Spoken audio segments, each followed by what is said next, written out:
Olá, gente. Bom dia, boa tarde, boa noite. Como estamos? Todo mundo bem? Graças a Deus, na paz do eterno, na esperança, no shalom, né? Shalom. Shalom, gente, significa mais do que paz, viu? Shalom significa eu estou bem, independente das circunstâncias. Independente do que está havendo aí por fora, eu estou bem, graças a Deus.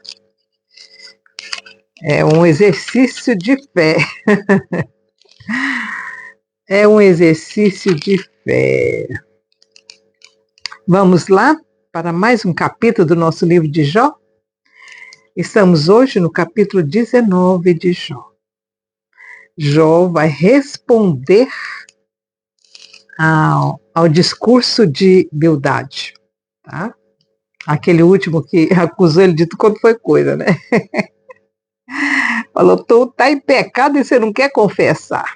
Então vamos lá, o que Jó respondeu para Bildade. O discurso de Jó agora é curto, não é um discurso grande. Vamos ver o que Jó fala. Gente, vocês imaginam essa situação? Vocês conseguem imaginar essa situação? Eles moravam, como Jó era um homem próspero, ele devia ter uma casa um pouco maior do que normalmente tinha naquela época. Eles viviam mais em tendas, mas os fazendeiros, os que tinham as criações grandes, eles estabeleciam no lugar e construíam casas de pedra. Quando eles tinham uma condição melhor, eles cimentavam, colocavam um piso de tijolo batido, tijolo queimado no chão. Então você imagina uma casa de pedra, não muito grande. Normalmente elas eram em forma assim, ó, deixa eu desenhar aqui para vocês terem uma ideia. A casa era construída, deixa eu pegar uma página limpa aqui. Vou pegar uma página limpa aqui desse meu caderno de anotações.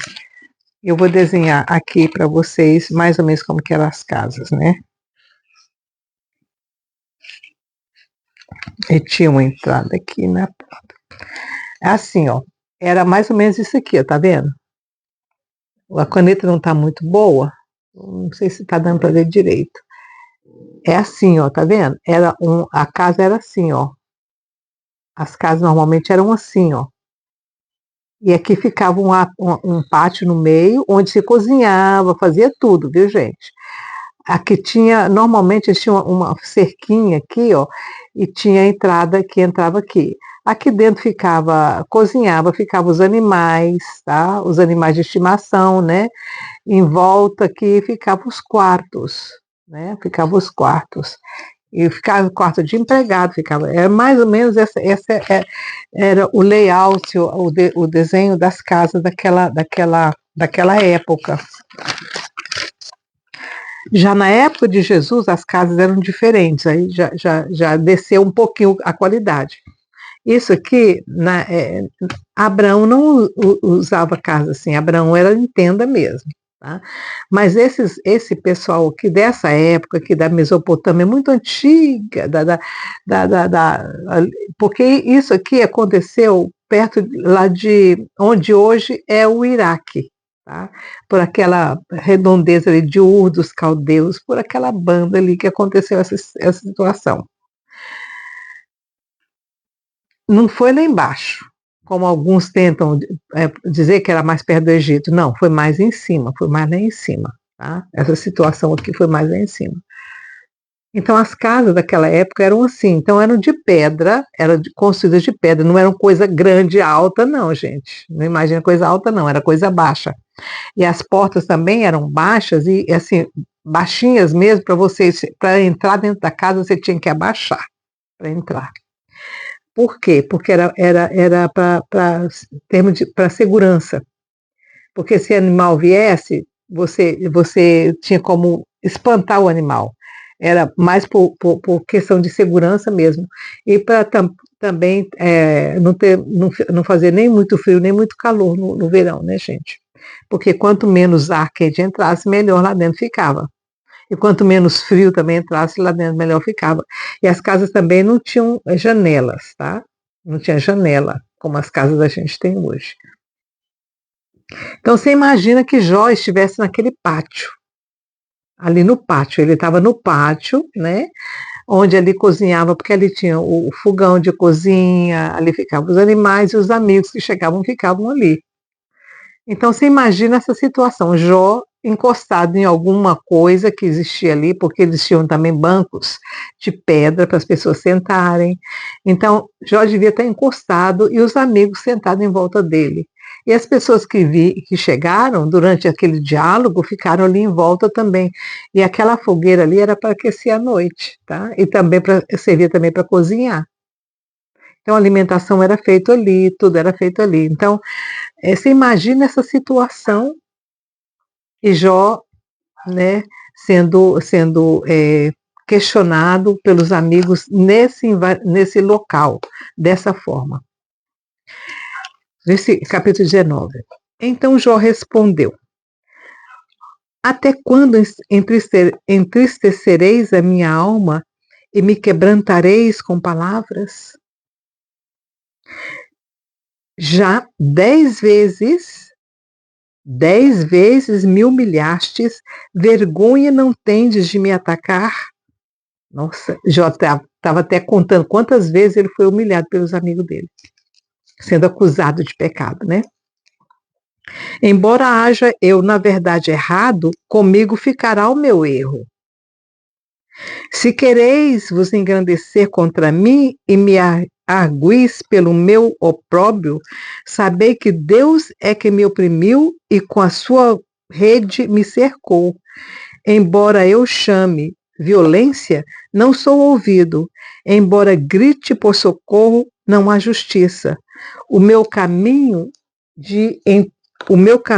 ele entrecheirou e não posso passar. Nas minhas veredas pôs trevas. Da minha honra me despojou e tirou-me da cabeça a coroa. Quebra-me de todos os lados e eu me vou. Arranca minha esperança como uma árvore. Faz inflamar contra mim a sua ira e me considera como um de seus inimigos.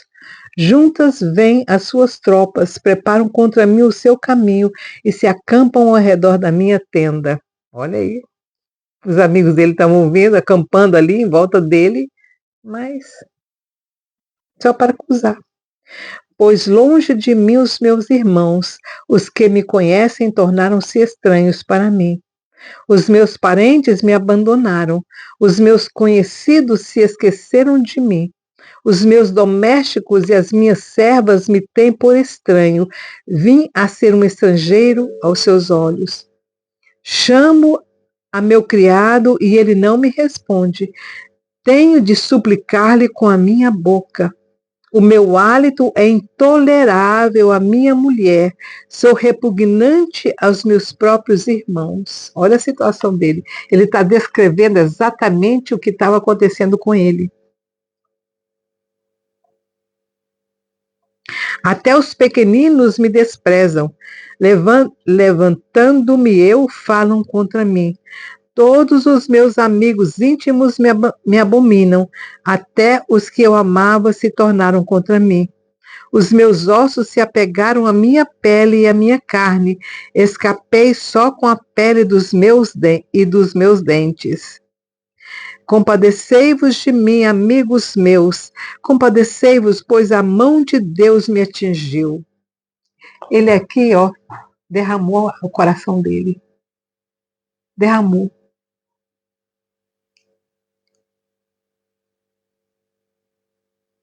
Por que me perseguis como Deus me persegue?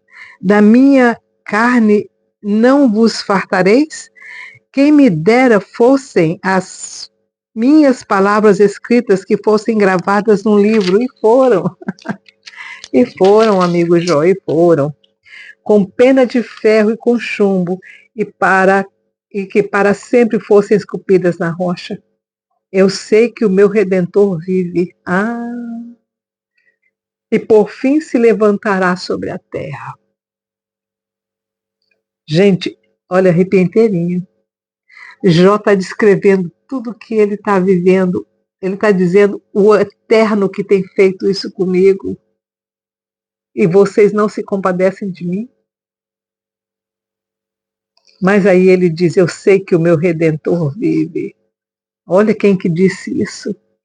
Jó, no maior sofrimento da vida dele. E talvez por isso o Senhor o tenha restituído. Porque, olha, o diabo ouvindo isso, o diabo tentou colocar ele lá na terra e fazer com que ele blasfemasse. E o que Jó faz? O oposto. Eu sei que o meu Redentor vive e por fim se levantará sobre a terra.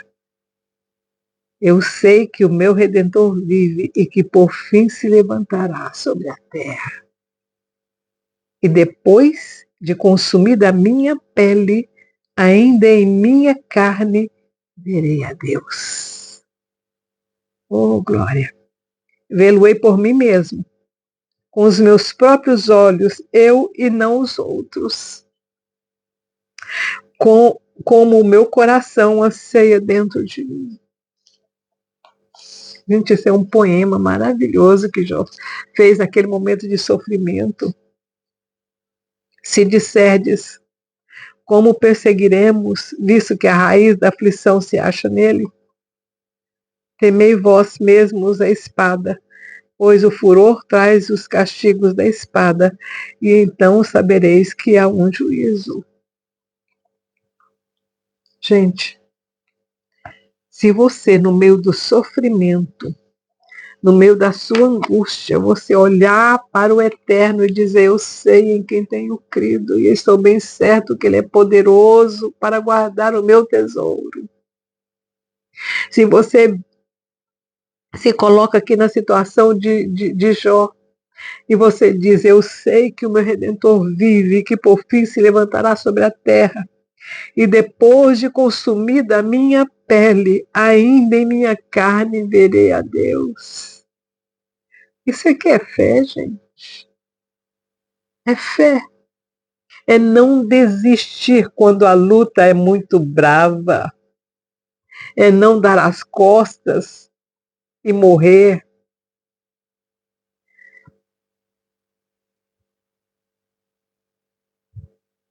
E ele diz aqui, vê-lo-ei por mim mesmo. Você é capaz de dizer isso? Eu, os meus olhos, não outros, vão ver o eterno. Vê-lo-ei por mim mesmo. Com os meus próprios olhos, eu e não outros. Como o meu coração anseia dentro de mim. Jó dessa vez não acusou nada, não disse nada. A única coisa que ele disse no começo é que ele gostaria muito que eles o acalentassem ao invés de acusarem ele. A única coisa que ele disse. Ele fala assim, já 10 vezes me humilhastes, vergonha não tendes de me atacar. A única coisa que Jó falou. Vocês me estão acusando de pecado, me atacando com pecados que eu não cometi. E mesmo que eu os tivesse cometido, era entre eu e o Eterno. Eu não preciso de nenhum acusador. Quem que é o acusador quem é o acusador dos irmãos, gente? É o inimigo. Ele que é o acusador. Você não precisa ser acusador. Porque se você começar a acusar o seu amigo ou o seu irmão de pecado, você está fazendo exatamente o que o diabo faz.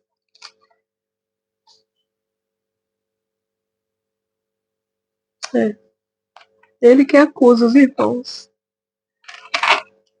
Agora, os irmãos deveriam acalentar, trazer de volta, orar, jejuar por aquele irmão que está com dificuldade. Pedir a misericórdia do Eterno. Eu estava conversando outro dia com a minha filha sobre isso. quem faz, gente, quem é que a palavra diz que convence o homem do pecado, da justiça e do juízo? É você? É você que convence o homem? Não, é o Espírito Santo. Então, o que nós devemos fazer? Pedir a misericórdia do Espírito Santo sobre a vida dos nossos irmãos. O Espírito Santo faz o teu trabalho. Porque falar não adianta, gente. Falar não adianta. Entra aqui, sai aqui. Falar não adianta. Ficar pregando nas praças não adianta. Quem convence o homem, quem traz o homem para o eterno, é o Senhor, é o Espírito Santo. É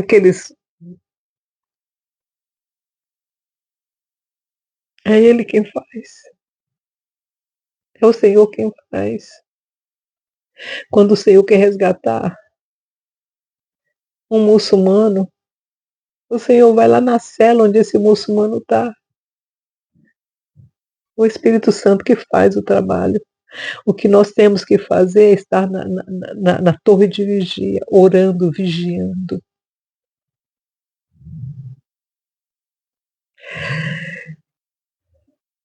Tem sido um aprendizado para mim.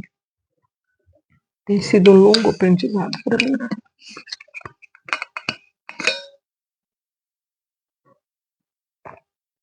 O que eu faço agora é ir à presença do Eterno e pedir a misericórdia dele.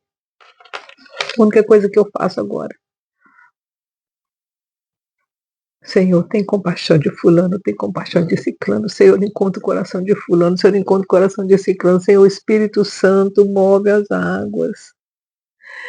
Espírito Santo move as águas. O Senhor é quem convence o homem do pecado, da justiça e do juízo. Eu não tenho condição de convencer ninguém, mas o Senhor tem. E é isso que nós devemos fazer. Essa deve ser a nossa oração. Deixa eu ver se está tudo certo aqui.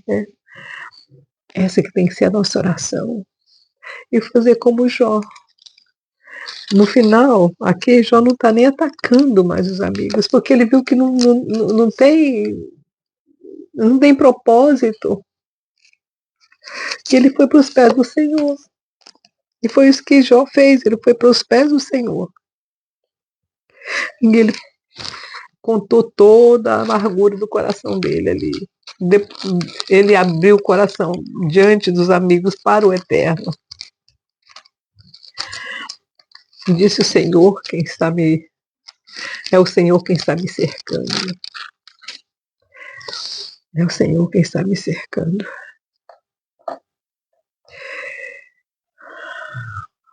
E aí nós terminamos o capítulo 19. O capítulo 20 é o outro amigo, o número 3. Nós vamos estudar no próximo vídeo. Tá bom? Que o Senhor te abençoe e te guarde. Tenha um bom dia, um bom final de dia. Tchau, tchau.